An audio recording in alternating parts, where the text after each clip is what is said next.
once upon a time, everything was on the West Coast or deep up north, New York, Connecticut. To tell you a little history about myself, I graduated in 1986 from Vineland High School. Played sports all my life, track, football. I didn't encounter anything like this. The biggest problem we had was breakdance competitions against each other, and the winner was the king. Unfortunately, after I graduated high school, I went down the wrong path. All throughout school, middle school, elementary school, high school, I was okay. My senior year, I had twin sons. This is one of them, Mr. Eric Cooper, and I got a son, Derek Cooper. So I bypassed college. I didn't go to college on the 4 scholarships that I had. I thought I was doing the manly thing by going to the casino to work. So I went to the Claire's, worked for 2 years. Unfortunately, I didn't have the support. A lot of times, you need the support, whether it's coming from a family member, the community, and I didn't have the support to say, you know what, just because you have twins, just because you have sons, you still can go to college. We'll help you out. I didn't have the support, so I felt I was doing the manly thing by going to get a job and provide for my children.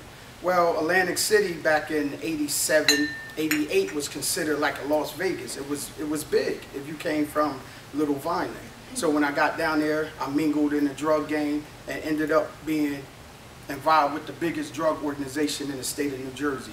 At the age of 20 years old, I was the lieutenant of a major drug organization. I did 8.5 years of state and federal time.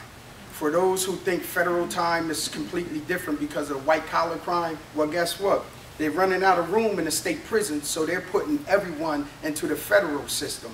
If you get a charge in Washington, D.C., it's not a county charge you get. If it's a bag of weed or a coke vial, you're going to the federal. So what happens is you have a lot of 18, 19-year-old gangs members that's actually in a federal prison due to the fact that they don't have county prison in D.C., in the district. So now you have the men that embezzled 100 million, and you have a 19 or 20-year-old that all he knows is how to gang bang. The unfortunate thing is, I was in federal prison in Ferreton, New Jersey. We have people from California, Michigan, Georgia, all over. The federal just puts you where they want to put you. The state, wherever you commit that crime, that's where you stay. So while I'm in there, I have bigger and stronger criminals surrounding me every day. So I had to make a choice. Do I come out and think I outsmart the system and just do a slicker crime and get away with it? Or do I give back to the community because I took so much from the community? Regardless, when I was selling drugs, I wasn't gang banging, I didn't kill anyone. But guess what? Who knows? The person that snorted that coke up in their nose or got behind that wheel after they was high because they bought drugs off of somebody that I was supplying in the street. Who knows if they hit a tree? Who knows if something unfortunately happened to them? So I'm no better than the one that was out there gang banging. But I decided to change my life around. So while I was walking the tracks every day in a federal prison, I came up with the theme of fed up. I'm fed up with doing jail time. I'm fed up with disappointing my family. I'm fed up with just this whole criminal life in general. So the name Fed Up stands for faith, education, demanding universal peace for you. Because 10, 15 years ago, gangs wasn't a problem in Vineland. Well, they're here now. And the problem is the wannabe gangs. The gang members that we look at and say, oh, he's just a wannabe, or she's just a wannabe. That's the problem, because a wannabe will hurt you quicker than somebody that really practices being a gang member, whether it's a Blood, Crip, Latin King, MS-13. A wannabe don't know the rules and regulations. It's just like the mob. You cannot just go kill someone without getting the word from the top down. So here it is, we have these 13, 14, 15-year-olds running around with guns, and they're shooting at will. They would take my life because they feel if they would kill somebody like me, they would get a point, a 2-point, or a 3-point. So they would take my life. But it didn't scare me. I had God on my side. I still have God on my side. So what we did was created an 8-week program. Started October 2008. We had our first graduation December the 19th, 2008. What we did was rounded up 75 kids from Vineland, Millville, and Bridgeton. We rented church buses from Bethel AME in Millville, and we picked these kids up from the ages of 6 to 19 years old. 6 to 19 years old. A 6-year-old is on the level of a 12-year-old right now because of the video, because of the music, because of the rap.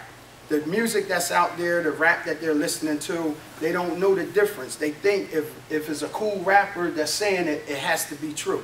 So what we do is take the kids and we take them between 5 p.m. and 9 p.m. every Saturday for 8 weeks. We break them to 3 age groups, 6, 7, 8, 9, 10, 11, and 12 and up. 5 to 6, we feed them.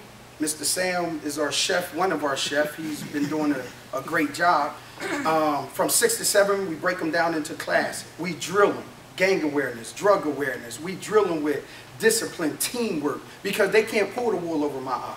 I lived a life. I was just featured on BET American's Gangster with Midget Moldy. So when I show them the DVD, they understand like he lived a life. So when they go back home into their neighborhoods and they tell the so-called 5-star general, that's someone who runs the gang, oh, Mr. Coop said, bam, this is what it is and this is what it, they can't argue it because I lived that life. I was just fortunate enough not to get 25 to life, not to get life in prison. I was fortunate enough not to get killed while I was in prison.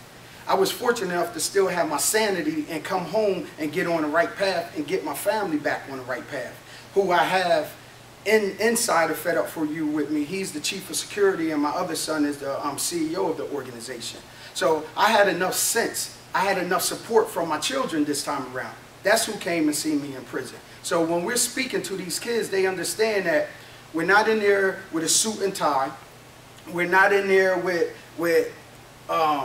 the haps of just reading a book or looking at a movie and coming in there trying to tell them, oh, this is the way you live, this is the way you do it. However, we need suit and ties because when the education part come of it and you have 4 years, 5 years, 6 years, once we grab the kids, which we're great at doing, then we bring the ones that has the degrees to actually say, this is what you do. They don't know anything about NJ Stars. They don't know anything about school counts. These are kids from the Dusty Gardens in Millville, from the Walnut Manors in Vineland, from the Burlington Manors in Bridgeton. These are the kids that's in the projects and they feel the only way we're going to get out is to be in the gang. And at 6, 7, 8, 9 years old, they are already in gangs because their father. Remember, if you have a 6-year-old, some of these fathers is only 21. Some of these fathers is only 23 years old. And what they're doing is putting the bandanas, telling the kids that it's okay. You're going to follow dad. And it's like it's like a revolving door because the juvenile system is there for the youth as far as locking them up when something unfortunately happened, but it's so embedded in them that it becomes a way of life by the time they're 13 or 14 years old. So that's why we wanted to take that large gap of 6 to 19. We allow the 19, 18, 17 on down to be the mentors for the younger ones. So it's a good program. We graduated 77 kids out of 75 kids. The community said it won't work. Number one is a pilot program. You don't have 75 kids in a pilot program. You have 15 or 20 kids just to test it out. They was wrong. Number two, it's on a Saturday. These kids are not going to give up 4, 5, 6 hours on a Saturday. Where are they going? They're getting dropped off at the mall. They're catching a bus to the mall for 4 or 5 hours anyway. Another thing that they said, Vineland, Millville, Bridgeton, they just won't get along. It'll be a war inside of the recreation center. So they gave me all the reasons on why it wouldn't work, and no one gave me the reason why it would work. So I said, maybe I need to switch circles. So I went to Mr. Nelson Albano. I went to Mr. Jeff Van Drew. Got our first donations. Oh, we don't have any grants or anything. I'm good at fundraising, so if you ever need me to help you with doing fundraising, I used to own a nightclub in Vineland called Strictly Rhythm. So if you ever need me to help you, that's how we got these kids. We raised $8,000 to $10,000 to make sure the center was paid for, the transportation, the food, the t-shirts, everything that we provide. We didn't want $1 or anything coming out of the parents' pockets because we didn't want no excuse of, I don't have it or anything like that. So we had our first graduation. It was a lovely turnout. This time around, we just started March 21st. The last day is May 9th. 150 kids we have. Wow. 350 kids applied. We had to turn away 200 because we don't have transportation to get the other 200 kids. That's sad. I just got a phone call from one of the police officers in Millville and said, you guys are doing a great job. I said, thank you. He said, no, you guys are doing a great job. Our juvenile curfew goes down on Saturday because what happens is we're pulling 30 kids from the rough parts of Millville on Saturday, every Saturday. Well, if you pull that amount of kids and you leaving kids behind, there's no one for them kids to hang out with. So the curfew rate goes down.